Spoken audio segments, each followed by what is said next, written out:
RSS कहेगी भाई हम तो बीजेपी नहीं है। नहीं, जब तक मोदी है उसका विकल्प कौन है ये नहीं बताएंगे आपको। मैंने क्या नहीं कहा इन दिनों में, मुझे क्यों नहीं निकाला अभी तक। ये बीजेपी तो काफ़ी डेमोक्रेटिक है। देखो स्वामी कुछ भी बोलता है तो कुछ कहते नहीं है।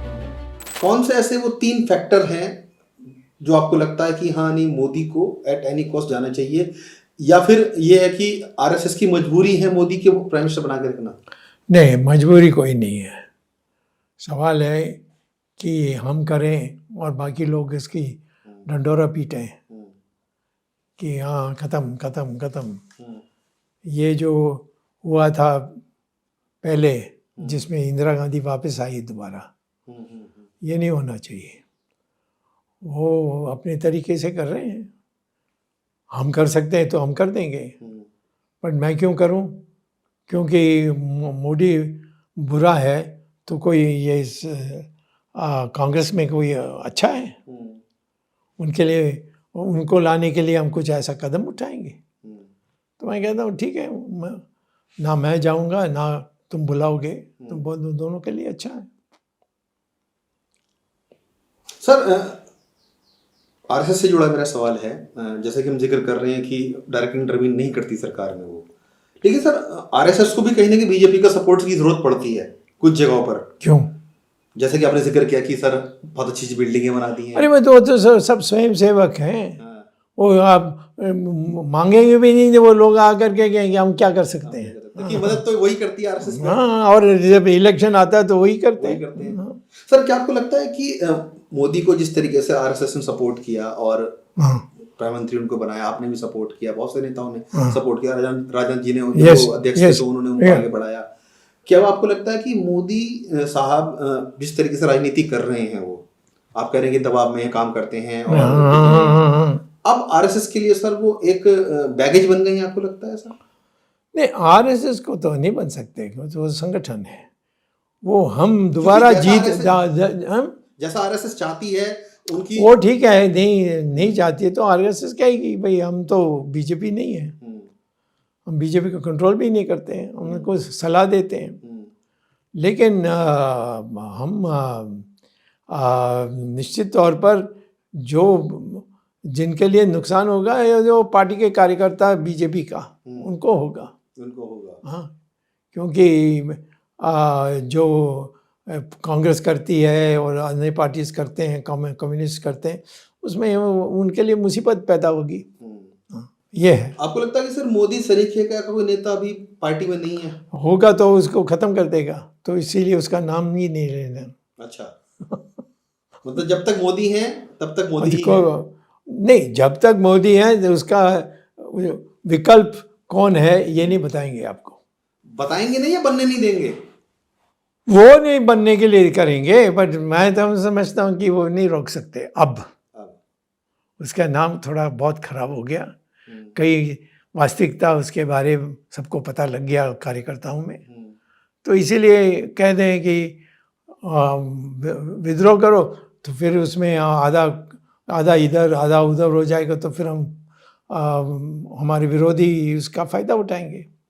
तो हम देख रहे हैं कि कैसा करना है। क्योंकि देखिए सर राजनीति में कुछ भी तय नहीं होता, ये तो आप भी समझते हैं, आप भी जानते हैं, मुझसे अच्छे बेहतर तरीके से जानते हैं, जो आया है वो जाएगा।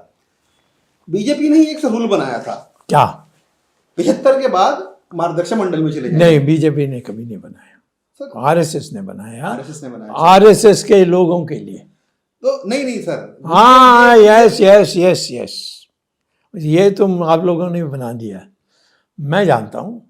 मैं आरएसएस का यानी बहुत जुड़े रहे हैं सर, जुड़े हैं हम, उनके साथ रहे हैं, उनके साथ संघर्ष किया, ये सब किया, और सैद्धांतिक रूप से तो उनके साथ हैं, लेकिन हम उनके अनुशासन इसमें हम नहीं आते। हम जो करना करते हैं।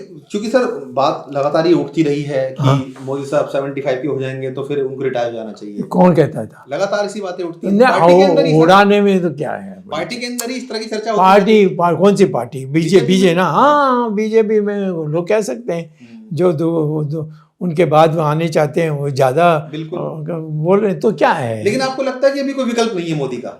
नहीं, मैंने ऐसा कहा नहीं। कभी भी नेहरू का विकल्प नहीं है, ये आप लोगों ने बहुत सालों के लिए चलाया था। अब तो बच्चे थे उस समय या पैदा ही नहीं हुए। तो मैं कहता हूँ कि ये तो लोग उड़ाते रहते हैं और हम उसके खंडन नहीं कर सकते कि लोग अगर मैं सुब्रमण्यम स्वामी से पूछूं कि अगर मोदी साहब रिटायर हो जाते हैं कल हाँ को, हाँ, आप किसे प्रधानमंत्री बनने देखना चाहते हैं? मैं उस पर बोलूँगा नहीं, क्योंकि ये एक मैं 2-3 चॉइस बता दीजिए। नहीं मैं क्यों बताऊँ, मैं क्यों बताऊँ? मैं नाम देता हूँ सर। नहीं आप नहीं नाम देंगे तो मैं चुप रहूँगा। ये इन बातों में तुम शरारत कर रहे हो, मैं इसमें नहीं पढ़ूंगा। मैं तो बड़ी साफ और मैंने तुमने तो फिर रोको उसमें। हाँ। मैं नहीं कहूँगा कि किसको बनना है, मैं नहीं बताऊँगा।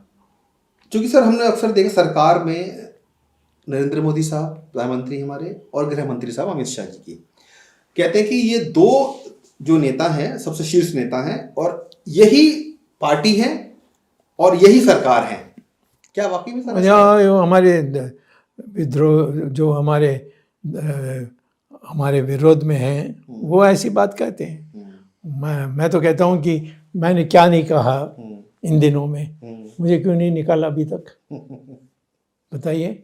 ये क्या अमित शाह संतुष्ट है हमारे इससे? नहीं, बट बोलेगा नहीं मुझे। क्यों नहीं बोलेंगे सर?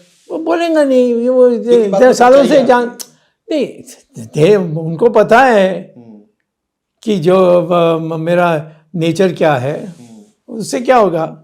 जो मैं बोलता हूँ उससे लोग प्रसन्न हैं। मैं हिंदुत्व के पर जो जितना मैं प्रचार करता हूँ कोई नहीं कर सकता है हमारे पार्टी में, बिल्कुल सैद्धांतिक। और पब्लिक आती है उसमें, और पब्लिक को भी ये समझते हैं कि ये बीजेपी तो काफ़ी डेमोक्रेटिक है। देखो स्वामी कुछ भी बोलता है तो कुछ कहते नहीं है। तो मैं तो बीजेपी को तोड़ने के लिए तो कुछ नहीं कर रहा हूँ ना, लेकिन विरोध जरूर करते हैं लोगों का। व्यक्तिगत विरोध करता हूँ, पार्टी का कोई विरोध नहीं है। पार्टी का कोई विरोध नहीं है, सिद्धांत का कोई विरोध नहीं है। और क्या चाहिए? सिर्फ आपको दुख है कि मैं गड़बड़ नहीं कर रहा हूँ।